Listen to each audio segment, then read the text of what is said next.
m'appelle Billy Baudry, je demeure à Saint-Valérien.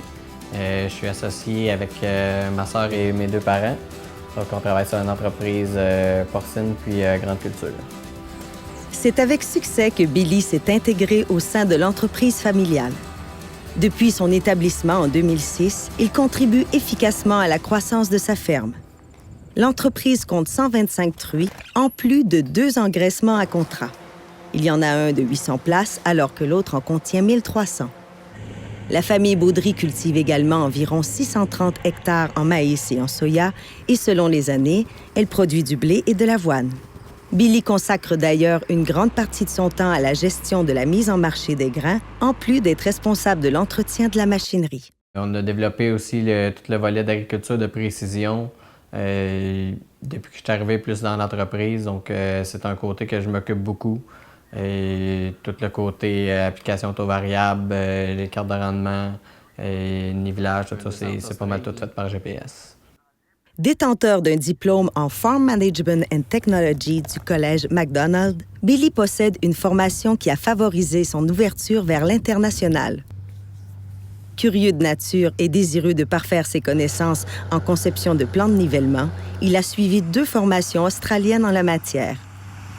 Ça paraît comparé à quelqu'un qui passe un site d'apprendre d'autres. Consommation humaine. C'est ça. Fort de ses compétences, Billy travaille en synergie avec sa famille afin de trouver des idées novatrices permettant d'optimiser le rendement de sa ferme et de faciliter le processus de transfert.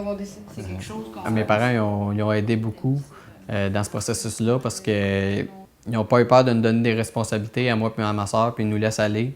Puis en même temps, nous autres, c'était à notre tour, quand on a ces responsabilités-là, de travailler pour que les tâches soient bien accomplies puis que tout se déroule bien.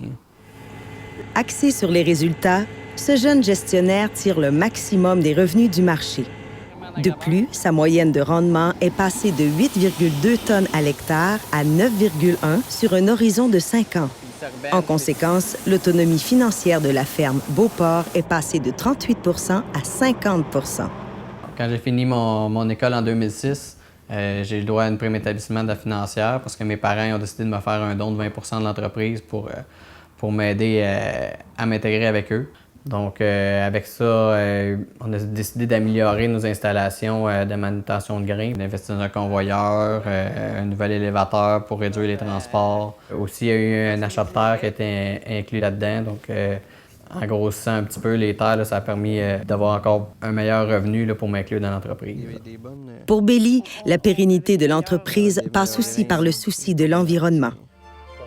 Côté environnemental, nous autres, c'est quelque chose qu'on prend beaucoup à cœur parce que moi, un jour, j'aimerais ça transférer à mes enfants. Puis je suis content que mes parents ont fait attention parce que maintenant, je peux prendre ça d'eux. On va utiliser beaucoup d'engrais verts l'automne après le nivellement, après les céréales. On a réduit beaucoup notre épandage de lisier l'automne aussi. On fait beaucoup de tests là, depuis les dernières années sur l'application de l'azote à taux variable.